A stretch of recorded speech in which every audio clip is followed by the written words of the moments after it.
जय हिंद। देखिए यहाँ पर क्लास 12th यहाँ पर हिंदी के पेपर में यहाँ पर क्वेश्चन 7वां पूछा जाएगा। लिखा होगा स्वपठित खंड काव्य के आधार पर यहाँ पर किसी एक खंड के यहाँ पर एक प्रश्न का उत्तर दीजिए और अधिकतम जो शब्द सीमा होगी ये 80 शब्द होगी और ये 5 नंबर का पूछा जाएगा। इसी में देखिए एक क्वेश्चन होगा, क्या लिखा होगा, रश्मिरथी खंड काव्य के तृतीय अंक की कथा यहाँ पर संक्षेप में लिखे, या फिर अथवा करके एक और आएगा, लिखा होगा रश्मिरथी खंड काव्य के आधार पर कर्ण का चरित्र चित्रण कीजिए।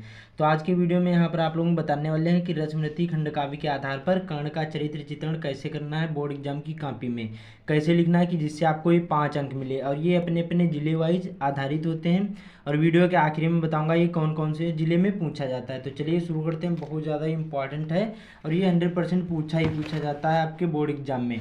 तो चलिए शुरू करते हैं। देखिए सबसे पहले आपको क्या करना, जब भी यहाँ पर इस प्रकार से क्वेश्चन कितना 7वां पूछा जाएगा तो यहाँ पर आपको ऊपर लिखना है और जब भी लिखोगे ये ध्यान रखना, न्यू पेज से स्टार्ट करना है, खंड काव्य न्यू पेज से लिखना है।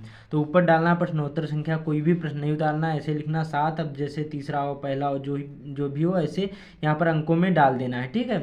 उसके बाद में लिखना, यहाँ पर भी ऐसे लिख देना। उसके बाद में लिखना कि रश्मिरथी खंड काव्य के नायक कर्ण हैं। जो क्या है, रश्मिरथी जो खंड काव्य है इसके नायक कौन है, कर्ण है। उनकी चारित्रिक विशेषताएं निम्नलिखित हैं। इस प्रकार से नीले पेन से लिख देना। देन यहाँ पर देखिए हेडिंग वाइज आपको लिखना है, ये काले पेन से हेडिंग कर देना। उत्कृष्ट चरित्र, इसमें कैसे लिखना है, देखिए कर्ण रश्मिरथी का यहाँ पर नायक है। काव्य की यहाँ पर संपूर्ण कथा यहाँ पर कर्ण के चारों ओर घूमती है।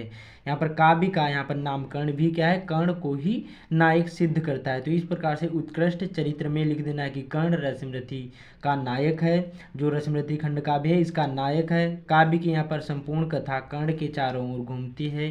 काव्य का नामकरण भी कर्ण को ही नायक सिद्ध करता है। तो ऐसे आपको यहाँ पर फर्स्ट हेडिंग में लिखना है। दूसरी हेडिंग डालना है साहसी और वीर योद्धा। इसमें कैसे लिखना है कि इस खंड काव्य के आरंभ से ही क्या है, कर्ण हमें एक वीर योद्धा के रूप में दिखाई देता है। साहसी और वीर योद्धा में क्या लिखना है कि इस खंड काव्य के आरंभ से ही क्या है, कर्ण हमें एक वीर योद्धा के रूप में दिखाई देता है।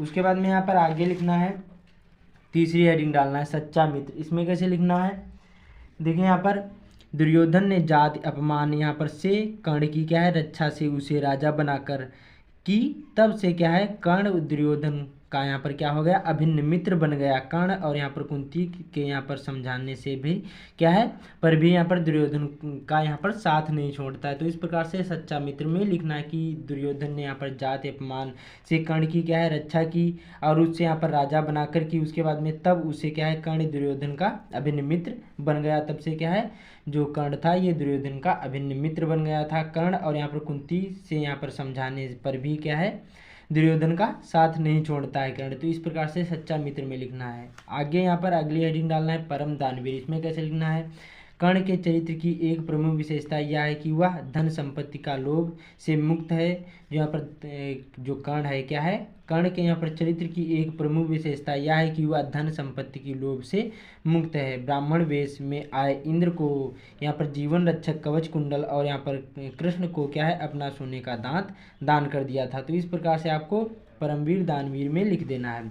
अगला है यहाँ पर महान सेनानी। इसमें कैसे लिखना, कौरवों की ओर से यहाँ पर कर्ण महाभारत के युद्ध में यहाँ पर सेनापति है। युद्ध में यहाँ पर कर्ण ने अपने रण कौशल से क्या है पांडवों की सेना में हाहाकार मचा दिया। इस प्रकार से आपको लिख देना है। उसके बाद में आखिरी में इतना जरूर लिख देना है कि इस प्रकार हम पाते हैं कि कवि का मुख्य यहाँ पर मंतव्य है कि चरित्र यहाँ पर कर्ण के क्या है चरित्रशील पक्ष मैत्री भाव और शौर्य का चित्रण कर रहा है। तो इस प्रकार से आपको लिख देना है और इसको 80 वर्ड में लिखना है। तो मतलब एक पेज में लिखना है, ज़्यादा बड़ा नहीं लिखना है, पूरे के पूरे नंबर मिलेंगे। अब चलते हैं ये कौन कौन से जिले में पूछा जाएगा।